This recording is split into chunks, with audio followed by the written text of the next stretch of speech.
fresh off a bye week, hungry for some Browns football. Eric, Drew, good to see you to talk some Browns. Well, I guess we were here last week talking Cavs, but Eric is going to be down in New Orleans to see the Browns face the Saints just the way you planned it when we started the season, Eric. What are you looking forward to in this game?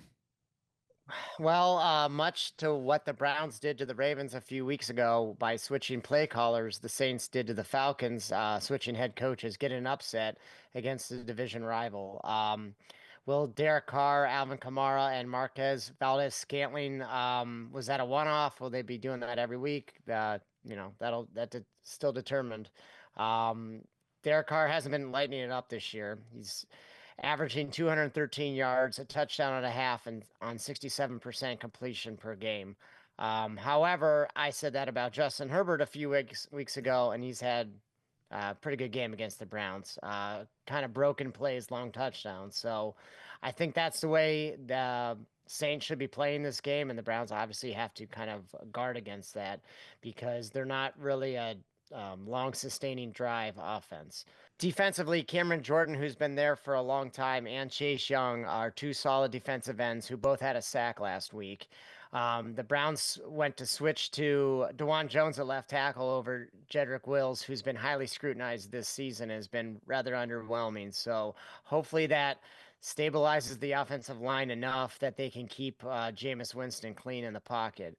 I think the Browns can win this game by taking shots on offense and not being conservative. Now, it's obviously within reason of taking shots because we know we've seen Jameis Winston throw multiple interceptions. So, um, there's that. Plus, the other thing is the turnovers have to be converted to points, provided we force turnovers, and a field goal is not a bad score. So I think it's going to be low scoring, not too exciting. Hopefully, exciting enough to see a winner, but it could go either way, and it's going to be a difficult one I think to watch. But I think the Browns can pull it out. So Jameis Winston returns to the Saints.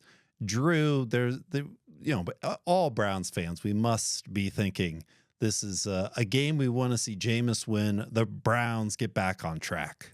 Absolutely not. Shout out Tankathon. We are so back, baby. The Browns, this is a must-lose game, no doubt about it. They're sitting at fourth in the draft right now with a 2-7 record. The Saints are looming very large with their 3-7 record. It is so tight this year. There, you have to go all the way down to the Cowboys at, I believe they're 3-6, or they just lost, right? So they're 3-7 now, something like that. 3-6. Maybe they've already had their bye, but they're all the way down at 11. So any win, especially a win over a really bad team like the Saints, could have just devastating consequences. Like it or not, team, this is where we're at this year. If you want Shadur Sanders, if you want Cam Ward, if you want a real chance at actual quarterback play addressed in 2025, there are only two guys. They're probably going to go in the top 3 or 4 picks, and you cannot have the audacity to go into New Orleans and beat this team that just came off of a fresh victory. They're playing well. Just go there, take care of business, get out of there relatively healthy, long term, no big injuries. Get out of there with a competitive loss, and let's get on to the next week where we can talk about maybe we can sneak in an upset somewhere. I have a specific game targeted for that come Thursday Night Football later on in the year. You'll probably all know what I'm thinking there. Let's save the surprise victory to when it could really bring some joy to folks. Bring home the clutch competitive loss. Have an early Thanksgiving present for us fans, please.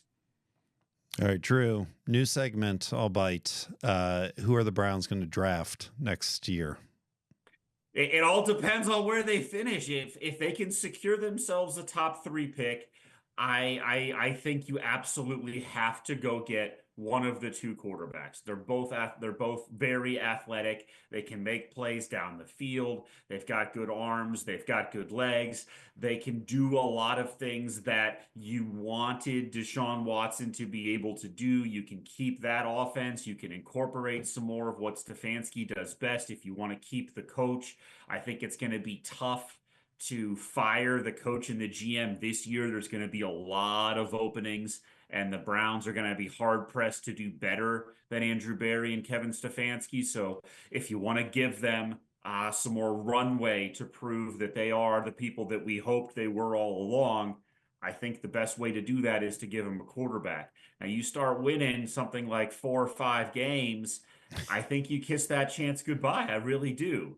And when you do that, you end up with either some quarterback that you're not sold on, or you end up with more of this offense. And, okay, maybe you can go look at Joe Flacco and say anybody can run it. Just get back to the old Kevin Stefanski offense. And maybe you're right. But what I'm seeing right now, the only hope, the only path forward is to get a good quarterback, to draft one, and to develop him correctly. That's the way the best franchises do it. To do that, you have to take care of business in 2024. Okay. Who's your one pick? That's the segment. If I had to pick right now, I would like to have Cam Ward. Okay. Quarterback, Miami, Florida. Miami of Florida. What a quarterback there. Eric, we can't go out on that. How did the Browns win this game? Who's going to be the person that we're pointing to as the key to victory here? I'm going to go out on a big limb. I'm going to say we're going to win it with a clutch play on offense, surprisingly, not defense. So let's go with Jerry Jeudy. Why not? Maybe he's been targeted a lot by Jameis Winston, and hopefully he can make enough plays.